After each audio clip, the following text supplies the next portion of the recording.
Pushpa movie में जिस लाल चंदन को दिखाया गया है और उसकी तस्करी वो भी जंगल के बीचों बीच तमिलनाडु और कर्नाटक के बॉर्डर को देखकर आप लोगों को जरूर ये महसूस तो हुआ होगा कि ऐसा ही कुछ आप लोगों ने पहले भी कभी देखा और सुना है। अगर आप लोगों ने सोच लिया तो ठीक है, नहीं तो मैं आपको बताता हूँ कि ये फिल्म एक ऐसे डाकू से इंस्पायर है जिसने करीबन 40 सालों तक तमिलनाडु और कर्नाटक के जंगलों पर राज किया।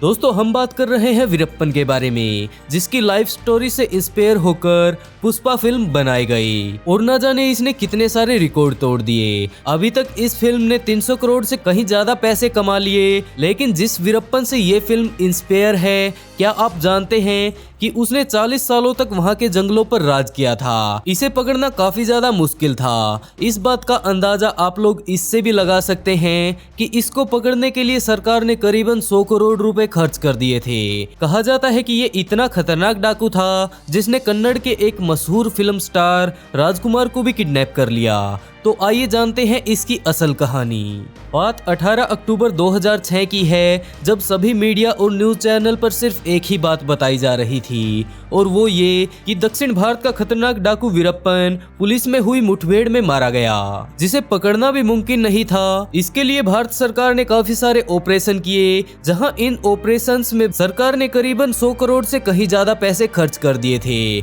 लेकिन अभी भी वीरप्पन तमिलनाडु के जंगलों में आजाद घूम रहा था। इन्हीं कारणों के चलते लोग सोच रहे थे कि वीरप्पन का एनकाउंटर कैसे हो सकता है। भारत में चंबल से लेकर दक्षिण भारत तक काफी डाकुओं का राज रहा, लेकिन दक्षिण भारत का वीरप्पन इन सभी से ऊपर था, जिसको उस समय का बच्चा बच्चा जानता था। वीरप्पन का कहना था कि जंगल उसका घर है। जंगल में ऐसा कोई कोना मौजूद नहीं था जिसके बारे में वीरप्पन न जानता हो। जंगल में रहकर ही इसने कर्नाटक और बेंगलुरु की पुलिस को चकमा दिया।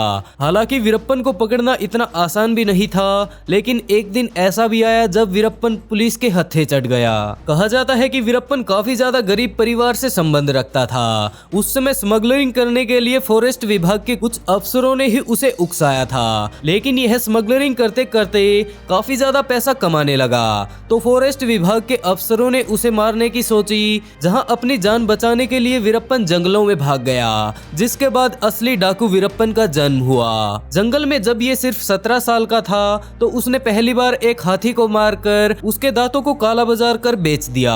यह सिलसिला यूं ही चलता रहा और उसने करीबन 2000 हाथियों को मार डाला। इसके अलावा तमिलनाडु और कर्नाटक के जंगलों में पाए जाने वाला सबसे कीमती लाल चंदन के पेड़ों को काटकर उसकी लकड़ियों को भी स्मगलिंग करता था। जब भी कर्नाटक की पुलिस उसे पकड़ने के लिए जाती तो वो तमिलनाडु बॉर्डर को क्रॉस कर जाता, जिसके बाद कर्नाटक पुलिस उस बॉर्डर को पार नहीं कर पाती। और ऐसा ही कुछ तमिलनाडु पुलिस के साथ भी हुआ करता था। जब तमिलनाडु पुलिस उसके पीछे आती तो वो कर्नाटक क्षेत्र में आ घुसता, जहां नियम कायदों के चलते तमिलनाडु पुलिस कर्नाटक के क्षेत्र में नहीं घुस पाती।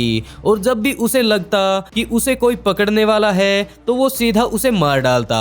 इसमें करीबन उसने अपनी जिंदगी में 184 लोगों को मौत के घाट उतार दिया।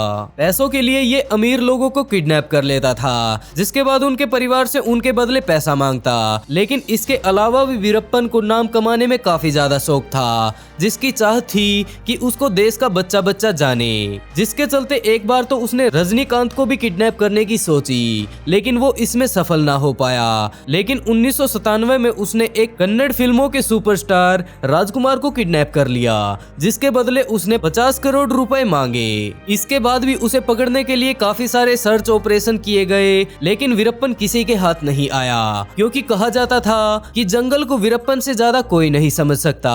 वहीं 2002 में उसने एक मिनिस्टर नागप्पा को भी किडनैप कर लिया, जिसके बाद उसकी शर्त पूरी ना होने के चलते उसने मिनिस्टर को जान से मार दिया।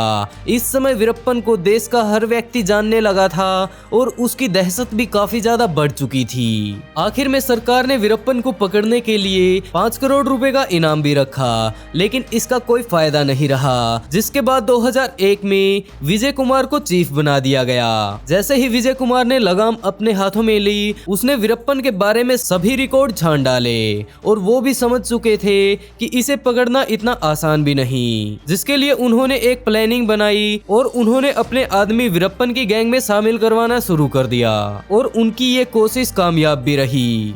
उनके बहुत से आदमी वीरप्पन की गैंग में शामिल हो चुके थे, जिसके बाद विजय कुमार को पता चला वीरप्पन अपनी बात सरकार तक पहुंचाने के लिए वीडियो कैमरे का प्रयोग करता है, जहां उसने वीरप्पन की एक वीडियो देखी जिससे उसे पता चला कि वीरप्पन की एक आंख में कुछ प्रॉब्लम है और हो सकता है वो अपनी आंख का इलाज करवाने के लिए कुछ न कुछ करे। और बात भी कुछ यूं ही थी, वीरप्पन अपनी एक आंख से काफी ज्यादा परेशान था, जिसका इलाज करवाने के लिए वीरप्पन काफी सारी तरकीब लगा रहा था। विजय कुमार के वो लोग जो कि उसकी गैंग में शामिल हो चुके थे, उन्होंने वीरप्पन को कहा कि अगर उसने समय रहते आंख का इलाज नहीं करवाया तो हो सकता है वो समस्या कुछ ज्यादा ही बढ़ जाए। और आखिरकार एक दिन आया जब उन लोगों का सपना पूरा होने वाला था, और वो था वीरप्पन को पकड़ना। वीरप्पन को पकड़ने के लिए सारी प्लानिंग हो चुकी थी। विजय कुमार के आदमियों ने वीरप्पन को कहा कि रोड साइड में एक एम्बुलेंस आएगी और हॉस्पिटल ले जाएगी। असल में ये कोई एम्बुलेंस नहीं, जबकि एक पुलिस की ही वैन थी, जिसमें ड्राइवर और वार्डन विजय कुमार के ही आदमी थे। वीरप्पन जंगल से बाहर निकला और फकीरापट्टी नामक गांव के पास उसे वही एम्बुलेंस मिली। वीरप्पन और उसके आदमी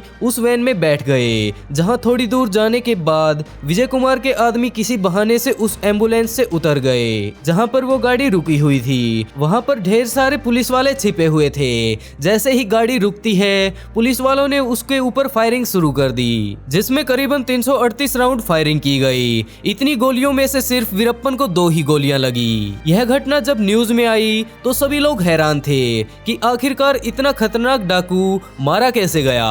कई लोगों ने कहा कि पुलिस ने उसे शायद जिंदा पकड़ने की कोशिश नहीं की, लेकिन इंक्वायरी से पता चला कि पुलिस वालों ने वीरप्पन को आखिरी चेतावनी भी दी थी, लेकिन इसी बीच उसने गोलियां चलाना शुरू कर दिया, जिसकी जवाबी फायरिंग में वो मारा गया। इस ऑपरेशन के खत्म होने के बाद विजय कुमार ने वीरप्पन के ऊपर एक किताब भी लिख डाली, जिसका नाम था वीरप्पन चेंजिंग द ब्रिगेड। इस किताब में उन्होंने बताया कि आखिरकार उन्होंने वीरप्पन को कैसे पकड़ा।